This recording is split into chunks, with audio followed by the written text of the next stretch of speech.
This is 99% Invisible. I'm Roman Mars. February 23rd, 2009, Christie's International in Paris held a much-anticipated 3-day auction from the private art collection of the late fashion designer Yves Saint Laurent. The auction took place at the historic Grand Palais, and the items up for sale were 733 pieces that Saint Laurent and his partner, Pierre Bergé, had amassed over 5 decades. The French press dubbed this the sale of the century. Producer Vivian Leigh. There was a piece by Marcel Duchamp, a painting from Picasso's Cubist period, even a landscape by Edgar Degas that had once hung at Pierre Bergé's bedside. Interested buyers from all over the world flocked to the Champs-Élysées for a piece of the action. It will be a great, great event, an event the like of which we've never seen before, both in terms of people congregating to see Yves Saint Laurent's collection, but also in terms of the prices that will be achieved. But probably the 2 most anticipated items at the event were a pair of bronze animal heads from China, one of a rabbit and one of a rat that dated back to the 18th century Qing dynasty. They're quite odd-looking, and I don't find them beautiful. This is Audrey Wang. She's a historian of Chinese art and was an Asian art specialist with Christie's Auction House. Through my time there, I had the opportunity to work with some pretty amazing art. On the 3rd and final day of the auction, the bronze heads went up for sale one at a time, starting with the rat. The opening bid started at 9 million euros. It quickly rose to 10 million. Then it jumped to 13 million. Then someone bid 14 million euros by telephone. It sold to the unseen telephone buyer for 14 million euros. The rabbit bronze followed a similar pattern, with the same unnamed bidder winning the second bronze for the same price. After lots of bidding, I believe it was a Chinese collector called Tai Ming Chao, who eventually bought the heads, or rather was successful in bidding for the heads. Tai Ming Chao was an art collector and dealer based in China, so it wasn't all that surprising that he was the winning bidder. But what was surprising was what happened next. Having bid nearly $40 million at auction last week, Tai Ming Chao now won't pay up. We have stood up, and thankfully I was given this opportunity, which I felt was my responsibility. And what I want to stress is I will not pay for this bid. He refused to pay the tab as an act of protest. It was a statement. He was making a statement. As it turns out, the rabbit and rat bronzes weren't just decorative works of art meant to sit under a dusty glass case in some private collection. The animal heads were looted from China during one of the worst incidents of cultural vandalism the country has ever seen. By stopping the sale, Tsai was signaling to the world that China wanted its stuff back. These bronze heads are at the center of a big fight over the repatriation of Chinese cultural heritage. But it's not because of their artistic value. It's because of the story behind them and what that story means to the government of China.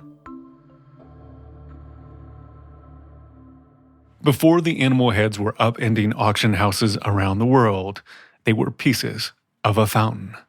So if we were to imagine ourselves walking into this garden, you would actually see not just heads, but these sculptures that are seated around a fountain. This is Patricia Yu. She studies the history of art at UC Berkeley. And you would be seeing sculptures with human clothed bodies, but then the head would be the head of a zodiac animal. The fountain was sort of like an animated water clock, which featured the 12 animals of the Chinese zodiac. Just as a refresher, the 12 animals of the zodiac are the rat, ox, tiger, rabbit, dragon, snake, horse, goat, monkey, rooster, dog, and the boar. Every lunar year is represented by a different animal, so you can be born in the year of the tiger, like me. Or the inarguably cooler year of the dragon, like me. The bronze fountainheads would spout water out of a different animal's mouth for 2 hours a day, every day, to signify the passing of time. The animal fountain was a hybrid European and Chinese design, built by Italian Jesuits for a European-themed garden within a much larger and much more extravagant Chinese palace complex called Yuanmingyuan. The translation of Yuanmingyuan is the Garden of Perfect Brightness. The Yuanmingyuan was an immense garden complex first constructed in the 1700s for the imperial family of the Emperor of the Qing dynasty. It was his home away from his primary residence at the Forbidden City. That is, a home away from home that was the size of Central Park, made up of hundreds of pavilions, and was packed with all sorts of spectacular art and architecture. This place was huge, and it actually held a very, very large part of the imperial collection of antiquities and artworks and some of the finest treasures of the imperial family. This is Frederick Green, professor of Chinese literature at San Francisco State University. He says that the Yuanmingyuan may have symbolized imperial grandeur, but its story would be defined by tragedy. So it starts really with the First Opium War, 1839, followed by a Second Opium War. And these wars, of course, were also terrible wars in that they were, motivated by, to some degree at least, by a drug that the British then forced upon the Chinese. Towards the end of the Second Opium War in 1860, Qing officials captured a British and French delegation, so Western forces responded by advancing towards the Yuanmingyuan. But when the soldiers arrived at this vast garden palace, they realized just how many pretty things the emperor had. And a frenzy of looting happened. They spent days grabbing everything of value: gold, porcelains, jades, watches, enamels. And they did it with a kind of bacchanalian glee, almost like a scene from The Purge. I hesitate to use the word delightful because I feel like we shouldn't use that in the context of looting, but from their perspective, like kind of this almost carnival atmosphere of sheer indulgence in the taking possession of and destruction of the rare and exotic items around them. But whatever they couldn't carry, they destroyed. They smashed vases and mirrors. There are even accounts of soldiers using rare manuscripts from the library to light their pipes. And the worst part was that the looting wasn't even confined to inanimate objects. They also set aside certain things specifically to give as gifts to Queen Victoria as well as to Empress Eugenie in France. So Queen Victoria got this little Pekingese dog that was named Ludi. Ludi, as in looting. And just in case that's not icky enough, the British forces were also led by the son of Lord Elgin, the guy who stole the Parthenon marbles from Greece. There's a little bit of a family affair in the taking of things that don't belong to you. By some estimates, maybe 1.5 million pieces were there. And, all of that was taken. Once everything of value was taken, the soldiers set fire to the Yuanmingyuan. The complex was so large, it took 3 full days to burn down.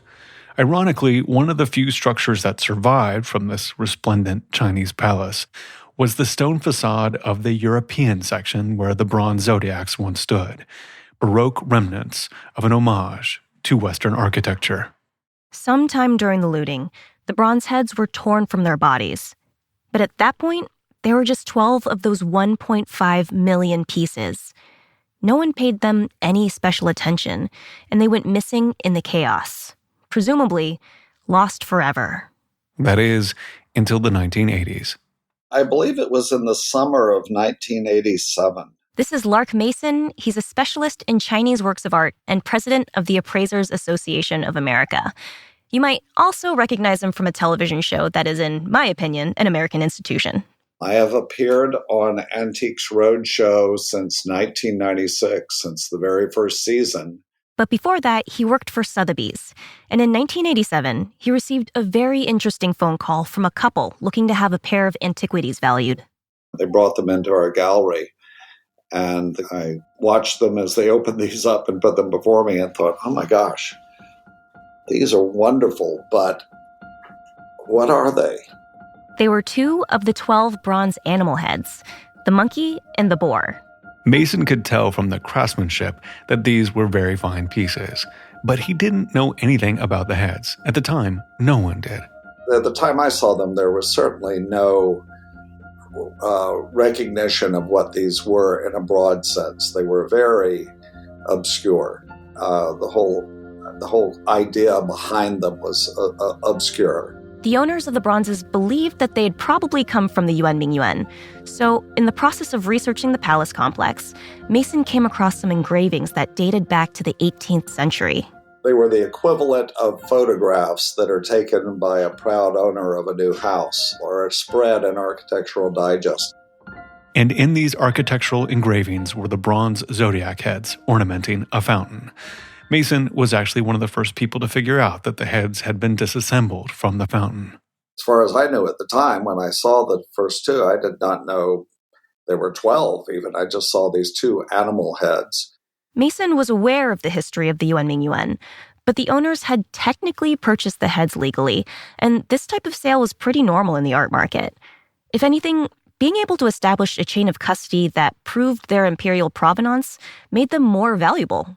When the heads went up for auction, Mason estimated the bronzes might be worth anywhere from $60,000 to $80,000, but the sale went even better than he expected. The monkey head, surprisingly enough, made $150,000.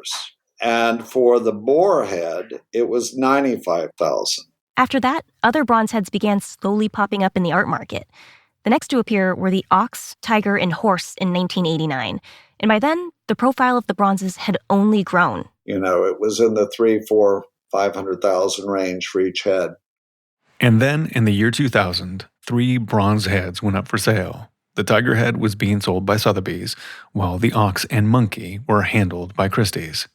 We gave this auction the codename Yuan Mingyuan, and that was kind of where all the trouble started. This is Audrey Wang again, the art specialist who had worked at Christie's.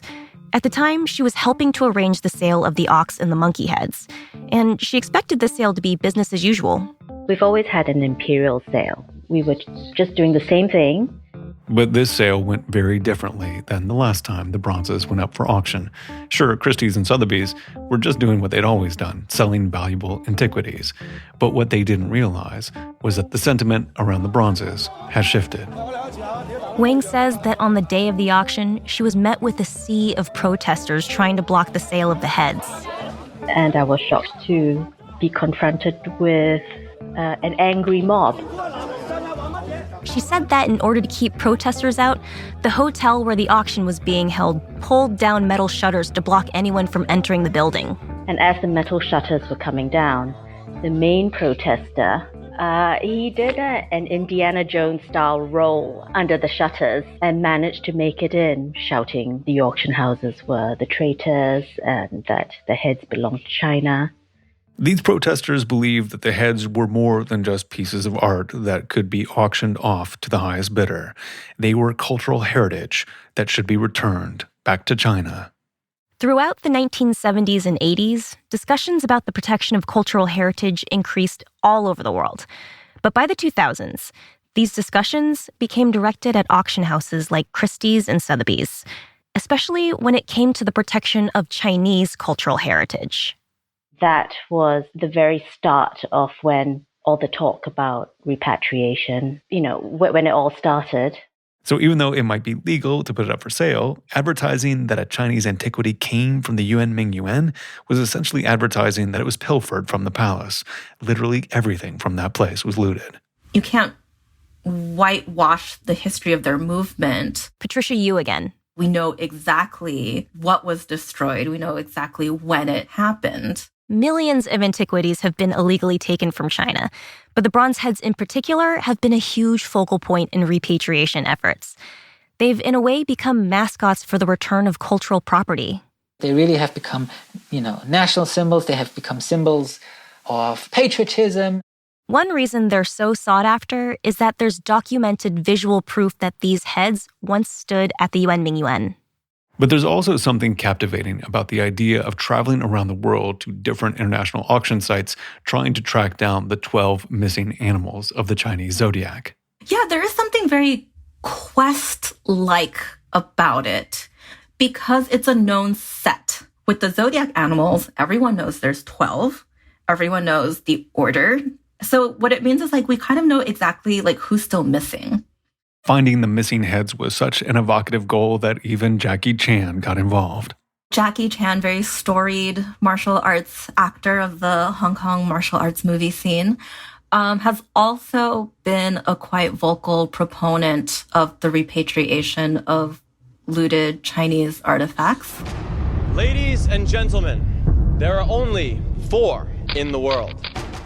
Chan even wrote, directed, and starred in a martial arts action film called Chinese Zodiac. He plays a kind of Indiana Jones-like adventuring figure. This is a huge day for Indiana Jones references. In the film, Chan plays a treasure hunter tasked with finding the lost Zodiac heads. It actually became one of the highest-grossing domestic films in China. I mean, the movie itself is, quite frankly, not good as a movie. But it is good as a vehicle to see Jackie Chan jump out of an airplane and land on an active volcano. In reality, repatriating the bronze heads and other illicitly stolen property back to China doesn't usually require a bullwhip and a leather jacket, just a really big bank account. All of the auctions in 2000, 2003, and 2007 ended with the heads being purchased either by groups affiliated with the Chinese government or by billionaires who purchased and then donated the heads back to China. It may sound a little contradictory to both protest and participate in the sale of looted artifacts, but sometimes the easiest way to get around the red tape of international property law is to whip out your pocketbook. I kind of feel like then it just becomes like, okay, fine, if you won't just give them back through legal channels, well, my wallet's bigger than yours. There's a very clear message that the bronze heads communicate every time they show up at an auction house. It's the same narrative that has protesters rolling under metal shutter doors or inspires Jackie Chan to make huge blockbuster movies about it. There's no real ethical or moral reason to hold on to known looted objects. So yes, I see like giving them back is probably the right thing to do. It is the right thing to do. But this is where the noble act of finding and returning the bronze heads starts to get muddy. Because in the case of the heads, the, quote, right thing to do can happen for the wrong reasons. They're part of culture. They are a response to culture. But they are used for political purposes in different ways at different periods of time. There are some people who have actually questioned the Chinese government's efforts to repatriate the bronze heads. People like Ai Weiwei. This is Ai Weiwei. I'm an artist and, normally they just call me an artist. Ai Weiwei has been openly critical of the Chinese government's mission to repatriate the bronze heads, so much so that he even created his own art piece called Circle of Animals Zodiac Heads, which was a reinterpretation of the bronzes. To Ai, the animal heads aren't Chinese cultural relics at all, especially if you consider that the bronze heads were actually designed by Europeans. The work is made by a famous Italian priest working in imperial court. So by its design and its craftsmanship and how it functions in this imperial garden, it's not very Chinese. But to choose that as a Chinese treasure was ridiculous. If you go back to 1987, when the first 2 bronze heads appeared on the scene, no one was looking for them. In fact, Chinese leadership wasn't dwelling on the history of the Yuan Ming Yuan at all. The Yuan Ming Yuan was a mostly neglected site throughout the 1970s and 80s. Artists like Ai Weiwei took over the space and actually lived and worked in the forgotten ruins of the European garden. He says that pig farmers nearby would actually use the marble of the ruins as building material for their homes. And the local farmers would bring back those marble pieces to use it as their house's foundation. So you often, if you walk around, you can say, oh, here's a piece from Yuan Ming Yuan. Because nobody cared. But that all changed after 1989. On the streets leading down to the main road to Tiananmen Square, Furious people stared in disbelief at the... 1989, of course, these events at Tiananmen Square, some people in the party, some party elders interpreted these, of course, as a challenge to communist rule. In response to the events at Tiananmen Square, Chinese leadership felt that they needed to restore Communist Party loyalty in younger generations. They did this by reshaping China's historical memory through a curriculum called patriotic education. Patriotic education campaign started shortly after the students' movement in 1989 and is related with change of the history textbooks. This is Jiang Wang, a professor at the School of Diplomacy and International Relations at Seton Hall University. Patriotic education was supposed to boost national pride and loyalty. The curriculum glorified the Communist Party and played up the ways that China had been exploited by foreign powers. And at the heart of the patriotic education campaign was the Century of Humiliation. The concept of the Century of Humiliation is a special narrative in China because during these roughly 100 years, China suffered a lot of foreign invasions and lost wars, and so the Chinese consider this is like the darkest period of time in their history. Beginning with the First Opium War in 1839 and lasting all the way until the founding of the People's Republic in 1949, China was getting absolutely clobbered by foreign forces. It experienced unequal treaties, loss of territory, and multiple wars. And because of the tremendous loss of cultural heritage that took place, a key event in the Century of Humiliation was the plunder of the Yuanming Yuan.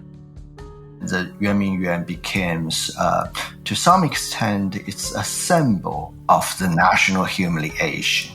And so it's being used as a site for the patriotic education. The goal was to make sure younger generations never forgot the lowest period in Chinese history or the destruction of Chinese culture by foreign invaders.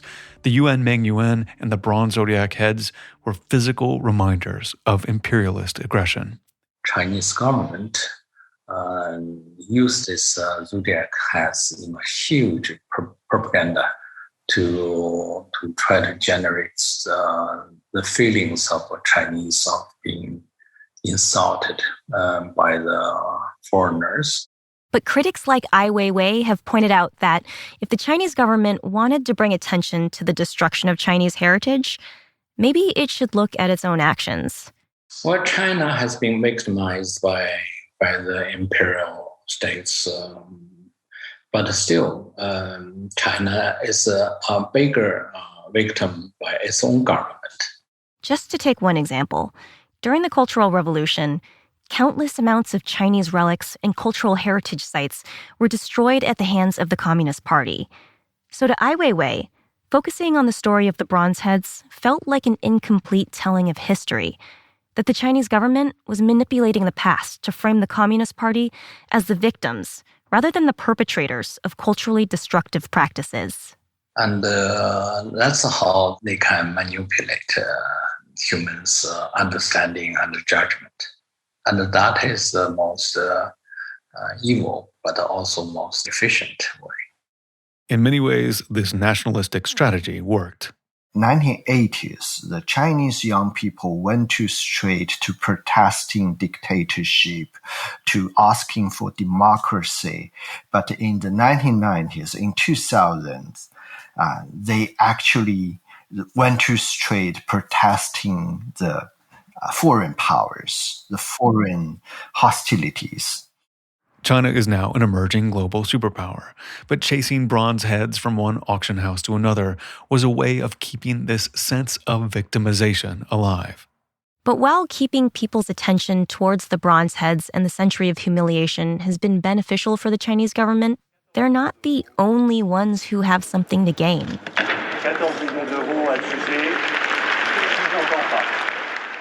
After the 2009 Yves Saint Laurent auction that was famously sabotaged by Tsai Ming-Chao, the rabbit and the rat were withdrawn from sale. They were eventually bought by Francois Pinault, the owner of Christie's auction house, and in 2013, Pinault gifted the heads to the Chinese government as an act of friendship between their two nations.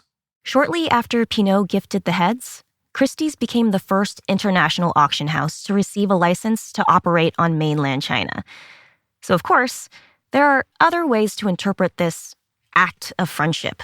I don't want to be cynical, donating them back to China, of course, was the right thing to do. Frederick Green again. But then, of course, you have this entanglement with business and favoritism and commercialism. If Green sounds conflicted there, that's not unusual. Almost everyone I spoke with for this story wants to see all 12 bronze heads end up back in China.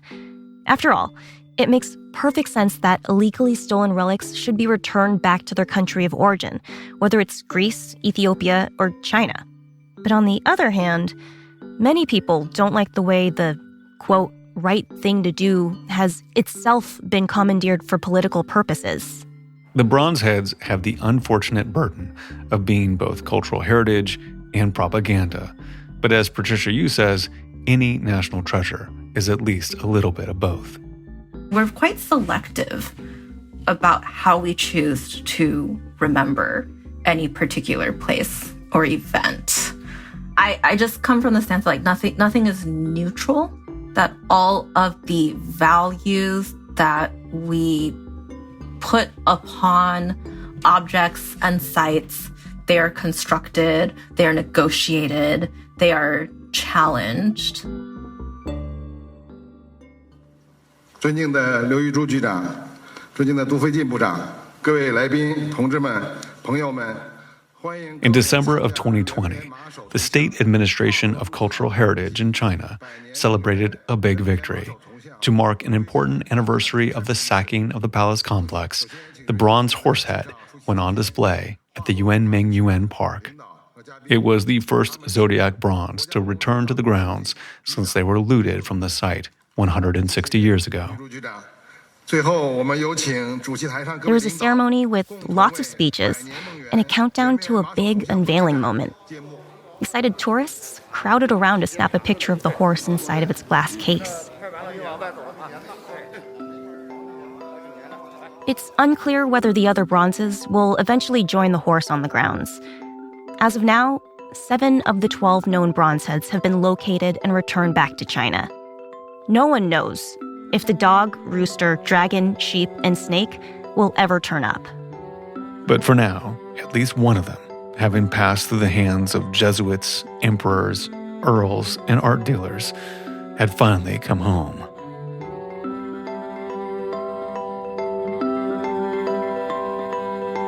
Vivian will come back to tell me about what is probably a bunch of really interesting coincidences after the break.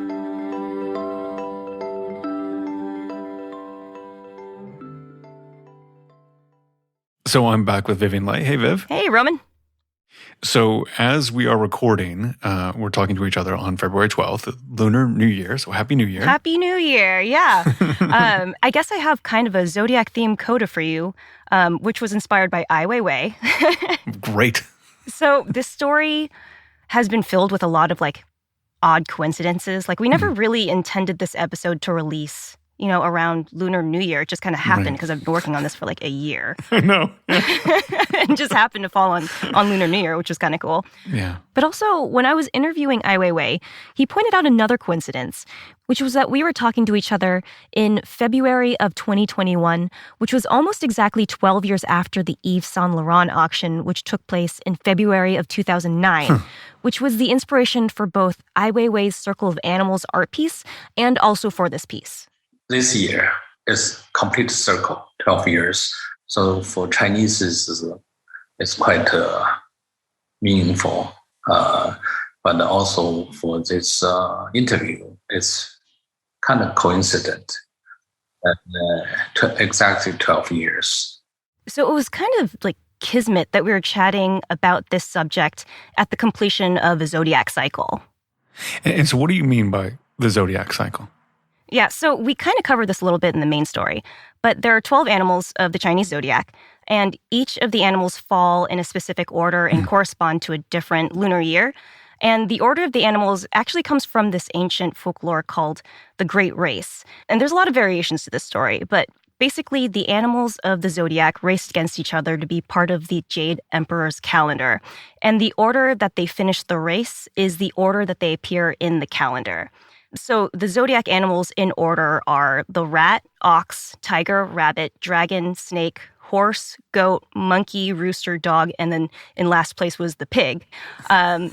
So as of February 12th, 2021, we left behind the year of the rat and have entered the year of the ox. Mm-hmm. That is not the order I would think that they would place in a race, but there's a lot of drama actually that's correlated to like this whole story. I don't think I have the time to explain the entire thing, but yeah, the rat is a crafty animal.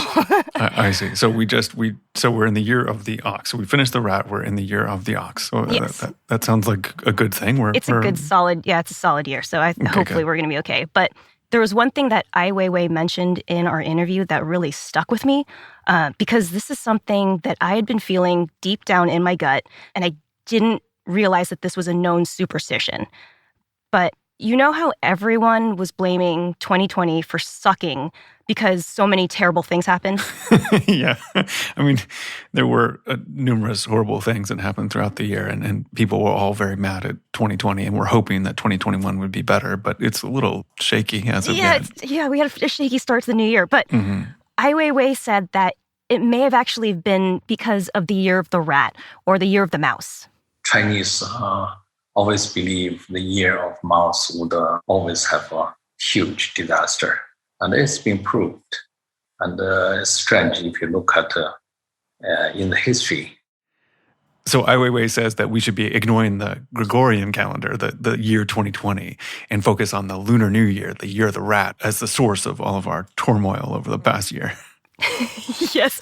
And I immediately looked this up like after we spoke. And it's actually a documented eerie phenomenon that something tragic always happens to China in the year that coincides with the rat, but specifically during the year of the metal rat. So what's a metal rat? So I'm going to add one more layer to the lunar calendar that I just explained to you. So every 12-year zodiac cycle falls under one of 5 different elements. So there's wood, fire, earth, metal, and water. So the year of the metal rat, which is the year that we actually just went through with the 2020 Gregorian calendar year, that actually only happens once every 60 years. So tell me why people think that the year of the metal rat is cursed. Like, what are some of the disasters if we go back every 60 years? Yeah, so if you go all the way back to the year of the metal rat in 1840, China had just gotten into the first Opium War, which ended with, a lot of loss of life, loss of territory, but was also the kickoff to the century of humiliation. So right out the gate, 1840, not a good year. Not a good year. Okay, we've demonstrated that in the piece. Yeah. Okay. And so you fast forward another 60 years to the year 1900. China is in the middle of dealing with the Boxer Rebellion, and it's believed that up to 100,000 people possibly died during this conflict, and it pretty much ended the Qing dynasty. So that's another tremendous loss of life during the metal rat. And then if you jump another 60 years to the year 1960, China was in the middle of the worst famine brought on by the Great Leap Forward, and it's actually considered the deadliest famine in human history. Wow.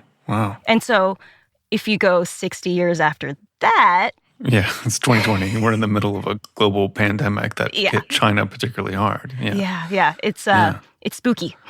Yeah, I mean, that's definitely a spooky coincidence. I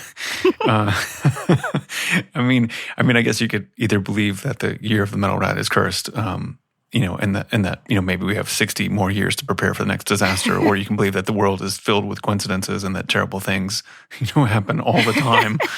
I'm pretty inclined to believe the latter. I wonder if you picked any other year and gave it some periodicity, if you would find horrible things happening throughout. But this is fascinating that, he grabbed onto that and then you got inspired by it. And I learned a little bit about the zodiac calendar. So that's cool. Yeah, totally. But yeah, whether you believe the curse of the metal rat or not, happy year of the ox, Roman. Yeah, happy year of the ox.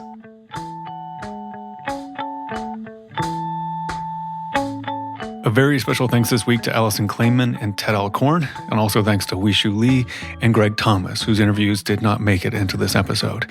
If you want to read more about the century of humiliation and patriotic education, make sure to check out Zheng Wang's book, Never Forget National Humiliation. And if you'd like to learn more about Ai Weiwei's Circle of Animals Zodiac Heads, you can visit zodiacheads.com. 99% Invisible was produced this week by Vivian Leigh, mixed by Bryson Barnes, music by Sean Rial. Translation and production assistance for this episode was provided by Wenji Yang. Our senior producer is Delaney Hall. Kurt Kolstad is the digital director. The rest of the team is Christopher Johnson, Emmett Fitzgerald, Chris Berube, Joe Rosenberg, Katie Mingle, Abby Madowan, Sophia Klatzker, and me, Roman Mars. We are a project of 91.7 KALW in San Francisco and produced on Radio Row, which is scattered like Zodiac heads around the world, but will someday come home to beautiful downtown Oakland, California. We are a founding member of Radiotopia from PRX, a fiercely independent collective of the most innovative, listener-supported, 100% artist-owned podcasts in the world. Find them all at radiotopia.fm.